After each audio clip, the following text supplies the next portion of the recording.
There are two sides out there when it comes to sports cars. You've got your American muscle car people, and you have the import car people. It's an ongoing rivalry on which one is better. But no matter what side you're on, there's no denying that the import side has a lot to offer. Now check out these 18 best Japanese sports cars ever made. Honda S2000. The interesting thing about Honda is that the company started building rear-wheel drive convertibles. One of these was the 1963 Honda S500 two-door roadster. So it made sense when Honda designed and built the S2000 to celebrate the company's 50th anniversary. And what a cool car it is! The S2000 is named after its engine displacement of 2.0 liters and carried on the tradition of the previous S-model roadsters. It featured a front mid-engine, rear-wheel drive layout with the engine put out at a respectable 237 to 247 horsepower at a blistering 9,000 RPM without a turbo. In fact, the S2000 engine achieved what Honda claimed as being the highest normally aspirated production automobile engine in the world. The interior of this car was definitely sporty with leather racing bucket seats, leather-wrapped steering wheel, and the driving fun was amplified by the 6-speed manual transmission. The only bad thing about this car is that Honda stopped producing it in 2009. The average used price is around $15,000, which is a steal for such a fantastic car. Toyota 2000 GT. Famous for its starring role alongside Sean Connery in the 1967 James Bond film You Only Live Twice. The Toyota 2000 GT arrived on the world stage in the same year and instantly made a statement that Toyota was serious about challenging the best sports cars Europe had to offer. Toyota collaborated with Yamaha to do whatever necessary to not only produce the 2000 GT, but make it one of the, or perhaps even the greatest car in the world. It's plain to see that the GT was designed with the driver at heart, with its perfectly formed cabin, its driver-focused design, and a 150 horsepower 2-liter inline 6-cylinder would propel the GT to 140 miles per hour. For a car of that time, it was what many called world-class performance. In fact, it set 3 world records and 13 international records. The 2000 GT enjoyed many racing successes and most notably the 1967 Fuji 24-hour race. Honda CRX. There are many supposed definitions for the acronym CRX, but the most widely accepted is Civic Renaissance X. The car was produced from 1983 to 1991 and was marketed as an economy sport camback or hatchback car that had room for 2 small passengers in the back. It was a sporty little car with a 1.5-liter 130 horsepower engine. The CRX was popular for its performance, its good handling, and it had good fuel economy. The original 1.3-liter engine got 52 miles per gallon on the highway, and in 1984, it was reported to achieve over 70 miles per gallon. However, the tiny car had almost no protection in the event of a crash or side impact, and the car was discontinued in 1991. Nissan Skyline GTR. When it comes to high performance, the Skyline GTR is a car that has the credentials to back it up. It is the world's fastest accelerating production 4-seater and the fastest 4-seat production car around the Nürburgring racetrack in Germany. Production of this car began in 1969 and ended in 2002, and it has quite a history, with the R34 Skyline being one of the most famous. The Skyline GTR was never manufactured outside of Japan, and the sole export markets were Hong Kong, Australia, and New Zealand. The car was nicknamed Godzilla, and surely it was because of its awesome performance at the time, and you could get a 2.6-liter or 2.8-liter twin-turbo inline 6-cylinder engine that produced 276 horsepower. Honda Civic Si. Not only is the Civic Si among the best performance values you could find, Car and Driver named it one of the 10 best cars you could buy. The Si enthralls enthusiasts with its ethereal chassis, manual-only transmission, and 205 horsepower turbo 4-cylinder. Its acceleration isn't as spellbinding as its ride and handling, but the bang for your buck is nearly unbeatable. The car is light enough that you'll rarely want more power, and the coupe can sprint from 0 to 60 in 6.3 seconds. The interior of the Si is relatively spacious and comfortable, and it's a car that you can drive like a little terror when you want, or simply go on a nice relaxing cruise. Mitsubishi Lancer Evolution. The Evo, as it's affectionately known, is another sports sedan that has had 10 versions to date, with all using a 2-liter turbocharged inline 4-cylinder engines and all-wheel drive system, making them an awesome rally car candidate. This is the car that has had its horsepower controlled by a limiter just so it could be imported to the United States. In fact, the agreement was to advertise no more than 280 horsepower. Of course, it was easy to untap the car's true potential with a slew of available aftermarket parts. Despite this, each subsequent Evolution version has unofficially evolved above the advertised power figures, with the Japanese spec Evolution 9 reaching an alleged output of 317 horsepower, and in the UK there was a 440 horsepower version available. The 10th and final generation of the Lancer Evolution, called the Evo X, was launched in Japan in 2007 and overseas markets in 2008, where it was produced for almost 10 years before being retired in 2016. Subaru Impreza WRX STI. The Subaru Impreza WRX STI, or Subra Technica International, is a high-performance, stripped-down all-wheel drive vehicle customized from the base Impreza production sports compact vehicle. Between 1992 and 2001, there have been 6 generations of the STI, and it's a familiar and rapid road rocket with standard all-wheel drive, a 6-speed manual transmission, and a 310 horsepower turbocharged flat-4 engine. The highs of the car are its race styling, the all-wheel drive grip, and its rally car demeanor. The WRX STI's turbocharged 2.5-liter flat-4 is eager to rev and pumps out a characteristic flat-4 burble from the car's quad exhaust pipes. However, it's the same old engine from previous models, and it's probably time for an upgrade. Nissan GT-R. The GT-R is the flagship of Nissan Performance that replaced the Skyline GT-R, and each one of the engines in the car is hand-built by race engineers like the previous cars. The latest GT-R R35 can accelerate from 0 to 60 in just 2.0 seconds, which places it alongside the hypercars, McLaren P1 and Ferrari LaFerrari. The Nismo Edition GT-R has an astounding 592 brake horsepower and 481 foot-pounds of torque at 6,800 RPM. Oh, and some owners even say the car is better in the snow with its all-wheel drive system than an SUV. What's fun is that this car is now being hailed as Nissan's new Godzilla, and for a good reason. Acura NSX. The original NSX, which was phased out of production in 2005, provided easy day-to-day drivability minus the eco-friendliness.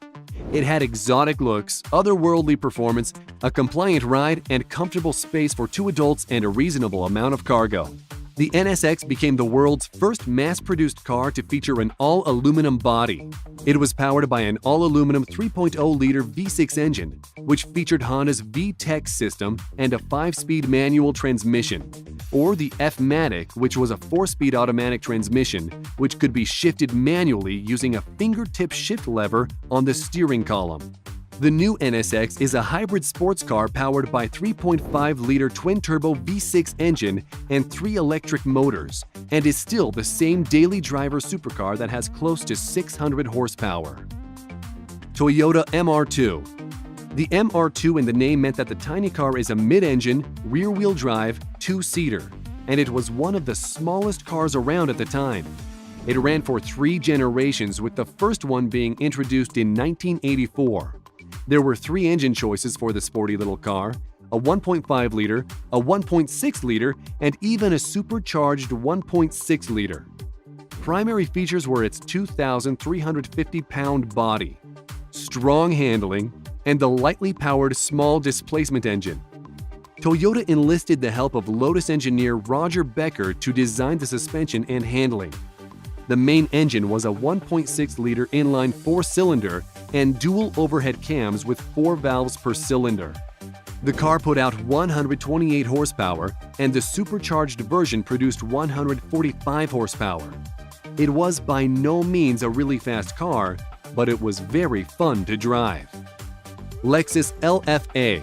This 2-seat sports car was manufactured by the luxury car driver of Toyota and was only produced for 2 short years, with only 500 cars ever made. It's definitely a beautiful car that had a 4.0-liter V10 engine that cranked out 552 horsepower at 8,700 RPM. The car was designed to showcase the performance capabilities of Toyota Motor Corporation and its Lexus marque. But you couldn't buy one of these cars as buyers were selectively chosen by Lexus, and the cost of the car was $375,000, depending on options and customization. This is one car that everyone wishes they still made. Toyota 86, Subaru BRZ, Scion FRS. Here's some interesting trivia for you. The Toyota 86, the Subaru BRZ, and the Scion FRS are all essentially the same cars. The FRS was just rebadged as a Toyota 86 due to Toyota axing the Scion division. Both the Toyota 86 and BRZ offer the same exact engine, a 2.0-liter four-cylinder that makes around 200 horsepower and 150 foot-pounds of torque. In both cars, a 6-speed manual transmission is standard, while a 6-speed automatic is optional. Both cars are jointly developed by Toyota and Subaru, and they are both really great-looking cars. These are cars that literally scream performance, and with some aftermarket accessories, you could make it really come to life. Nissan 300ZX Z32. Nissan 300ZX is an awesome car, but if you like the car and wanted something more, then the 1989-2000 Z32 was for you. Also, the Nissan Fairlady Z. It was a new design with a wider body, rounder profile, and fewer hard edges. These changes made it more aerodynamic. It came with the same 3.0-liter V6 engine that had dual overhead cams utilizing variable valve timing and was rated at 222 horsepower and about 200 foot-pounds of torque, and that was naturally aspirated. The Z32 could come with an optional Garrett twin turbocharged version that had dual intercoolers and produced 300 horsepower and 283 foot-pounds of torque at 3,600 RPM. That's a lot of horsepower in a car that had a curb weight of 3,186 pounds. It was only produced between 1989 to 2000, with a total of 164,170 cars. The commemorative edition for their final 300 units shipped to America included decals and certificates of authenticity. If you were lucky enough to get your hands on one of these cars, we'd like to hear about it. Mazda RX-7 FD. Out of all the RX-7s, the last generation was the most coveted, which was introduced in 1991 and is better known by the code FD. You might be familiar with the car from the movie The Fast and the Furious, where Dominic Toretto drove a red 1993 Mazda RX-7 FD in the race with Brian O'Connor. Power came from a twin-turbocharged, twin-rotor Wankel powertrain with just 1.3 liters displacement. But what was the most surprising thing is that the little rotary engine pushed out 237 horsepower at 6,500 RPM. Plenty enough for a car that weighed just 2,888 pounds.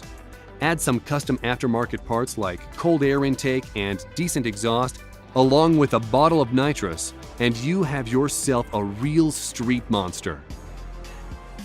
Mitsubishi Eclipse 2nd Generation. Many of you might know about the performance of the Mitsubishi Eclipse. The 2nd generation of this car was designed to appeal to a broader market, and there was even a convertible called Eclipse Spider. You could get two versions, the GS and the GST. The GS was powered by a 2.4-liter inline four-cylinder engine that was naturally aspirated and put out 141 horsepower. But the GST had a turbocharged 2.0-liter engine that had an output of 210 horsepower, which, when paired with all-wheel drive, would catch a lot of people off guard at the light. Toyota Supra A80. Another incredible Japanese car. The Supra is well known and its capabilities are incredible when you know how to properly add performance parts and do a little engine tweaking with the possibility of getting 1,000 brake horsepower, if you spend enough time and money on it. The 4th generation Toyota Supra A80 was Toyota's move into the big leagues for the maker. The car came from the factory with a 326 horsepower twin-turbo inline 6-cylinder engine. The turbocharged variant could achieve 0 to 60 miles per hour in as low as 4.6 seconds and a quarter-mile times in 3.1 seconds at 109 miles per hour. The turbo version was tested to reach over 177 miles per hour, but was restricted to 112 miles per hour in Japan and 155 miles per hour everywhere else. Mitsubishi FTO. The FTO was made from 1994 to 2000, and it was named after its 1970s predecessor, the Galant FTO, which saw production stopped in 1975. It was a front-mounted front-wheel drive sports coupe that came with either a 1.8-liter inline-4 or a 2.0-liter V6 engine. It also came with either a manual transmission or a semi-automatic gearbox called Invex 2. The cool thing is that the FTO was a very light car weighing only 2,500 pounds, and the V6 Mavec engine produced almost 170 horsepower. In 2000, side impact safety standards were revised in Japan, and with that, the dwindling sales meant the car was no longer worth making. Datsun Sports Fairlady. The Datsun Sports, or the Datsun Fairlady as it was called in Japanese and Australian markets, was a series of two-seat roadsters that were produced by Nissan in the 1960s. It was designed to compete with the European MG, Triumph, Fiat, and Alfa Romeo sports cars.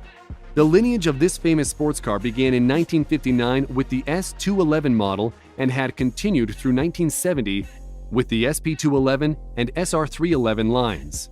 For performance, the S211 had a straight 4-cylinder engine that produced just 36 horsepower. For the time and how big the car was, it wasn't bad considering that the body of the car was made of fiberglass. Only 20 of these cars were ever built, making it the rarest of all Datsun models. By comparison, the S311, which was produced from 1965 to 1970, had a 1.6-liter engine that produced 95 horsepower. Marketed as the Fairlady 1600, or the Datsun Sports 1600, it was introduced to many export markets, including North America. These cars are rare and can fetch top dollar in car collector markets. We hope you enjoyed the video. Let us know which one of these is your favorite in the comments. And if you liked the video, make sure to click subscribe and turn on notifications so you'll be the first to know when a new video comes out. Thanks for watching, and we'll see you next time.